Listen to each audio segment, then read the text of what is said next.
जेव्हा आपल्या हक्क अधिकाराचं संरक्षण करायचं असेल तर या सर्व मंडळींनी एकत्र आलं पाहिजे आणि या सरकारला, गुंग्या बहिऱ्याचं सोंग घेतलेल्या सरकारला, आमच्या हक्क अधिकाराचं संरक्षण न करणाऱ्या सरकारला जाब विचारण्यासाठी 1 सप्टेंबरला आम्ही मुंबईच्या दिशेने जात आहोत. क्लास चोरून, ओबीसीचं आरक्षण चोरून आमचं ओबीसीचं आरक्षण संपवलेलं आहे.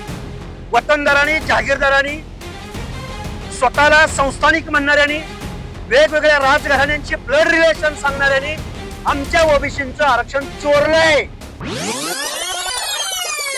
बघा, मी आज दौंड शहरामध्ये आलेलो आहे. महामानव डॉक्टर बाबासाहेब आंबेडकरांच्या प्रतिमेला आम्ही विनम्र अभिवादन केलेलं आहे.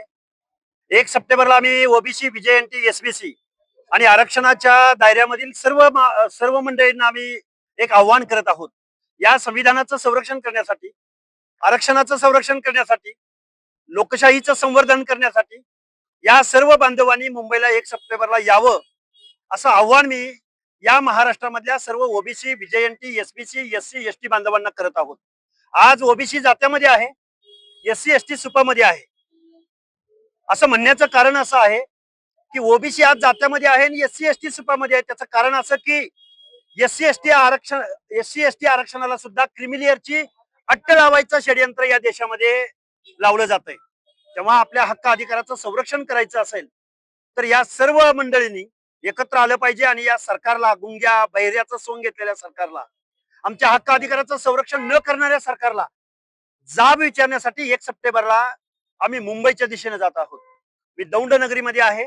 पाटसला त्याची सुरुवात होणार आहे. पाटसच्या टोल नाक्याला मराठवाड्यातले 8 जिल्हे, पश्चिम महाराष्ट्र या सर्व भागातल्या 4 व्हीलर या पाटसच्या टोल नाक्यावर येणार आहेत आणि इथून ऐतिहासिक अशा रॅलीला मुंबईच्या दिशेने आम्ही कूच करणार आहोत आणि मुंबईला जाणार आहोत. अभिजित दिपकेंना माझी विनंती असेल, तुम्ही आंदोलन करताय, तुमचं स्वागत, आम्ही तुम्हाला पाठिंबा वेळोवेळी दिलाय.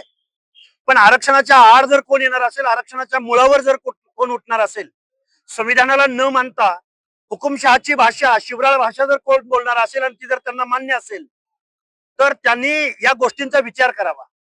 अभिजित हा नवीन मुलगा आहे, जेनजी आहे. आम्ही आरक्षण वाचवण्यासाठी, संविधान वाचवण्यासाठी, सामाजिक न्यायाच्या प्रतीक्षेमध्ये असलेल्या दीनदलितांची, आदिवासींची, भटक्यांची लढाई लढत आहोत. तेव्हा मनोज जरांगेंनी जी भूमिका घेतली ती भूमिका त्यांना मान्य आहे का? ओबीसीच्या आरक्षणामध्ये जर माझा शासनकर्ता जमात तिथं आली तर ही शासनकर्ती जमात त्या ओबीसी मध्ये उरणार आहे का? त्यांच्याबरोबर स्पर्धा करणार आहे का? आणि हा सामाजिक न्याय होणार आहे का? याचं उत्तर अभिजित दिपकेंनी पहिल्यांदा मनोज जरांगेंना विचारावं आणि मग त्यांच्या आंदोलनात सहभागी व्हावं. आम्ही तर संविधानाची आणि लोकशाहीची भाषा बोलणारी माणसं आहोत आणि आमच्या मुळावर जर कोण येणारा माणूस असेल, भाषा बोलणारा माणूस असेल तर त्याला आमचा विरोध असेल. बघा, त्यांनी काय बोलवावं ते त्यांना तुम्ही प्रश्न विचारा. पण आम्ही ओबीसी बांधवांना हे आव्हान करत आहोत की जागोजागचं ओबीसीचं आरक्षण जात चोरून, क्लास चोरून, ओबीसीचं आरक्षण चोरून आमचं ओबीसीचं आरक्षण संपवलेलं आहे. वतनदारांनी, जहागीरदारांनी, स्वतःला संस्थानिक म्हणणाऱ्यांनी, वेगवेगळ्या राजघराण्यांची ब्लड रिलेशन सांगणाऱ्यांनी आमच्या ओबीसीचं आरक्षण चोरलंय. या जात चोरांना जाब विचारायला आम्ही 1 सप्टेंबरला मुंबईला जात आहोत आणि ऐतिहासिक अशा दौंड नगरीमध्ये महामानव डॉक्टर बाबासाहेब आंबेडकरांच्या प्रतिमेसमोर मी त्यांना सवाल विचारतोय की तुमच्यावरती नक्की कुठल्या जातीने अन्याय केला की तुम्हाला इतर मागासवर्गीयांचं आरक्षण चोरावं लागलं? या जात चोरांना आम्ही प्रश्न विचारण्यासाठी 1 सप्टेंबरला मुंबईला जातोय. कोण तज्ञ? सुप्रीम कोर्टापेक्षा मोठे आहेत का तज्ञ? सुप्रीम कोर्टाचं 650 पानांचं जजमेंट आहे. न्यायमूर्ती पी.बी. सामंतांचं जजमेंट आहे. सेंट्रल गव्हर्नमेंट, राष्ट्रीय मागासवर्ग आयोगाची स्टेटमेंट आहेत. आणि जर तुम्हाला ओबीसीचं आरक्षण पाहिजे तर मग इकॉनॉमिकल विकर सेक्शन कुणासाठी?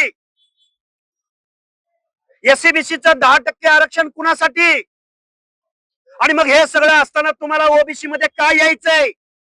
कारण गावगाड्यामध्ये एखाद्या दीनदलिताची महिला झेंड्याची दोरी वरती, माळी, साळी, कोळी, तेली, हटकर, धनगर, सनगर, वंजारी, लोणारी, परीट, गुरव, घरची, नाभिक, सुतार, लोहार, कुंभार, बेरड, बेडर, रामोशी, कुडमुडे, जोशी या सगळ्या माणसामधला एखादा माणूस कुठेतरी नगरसेवक, नगराध्यक्ष होत होता.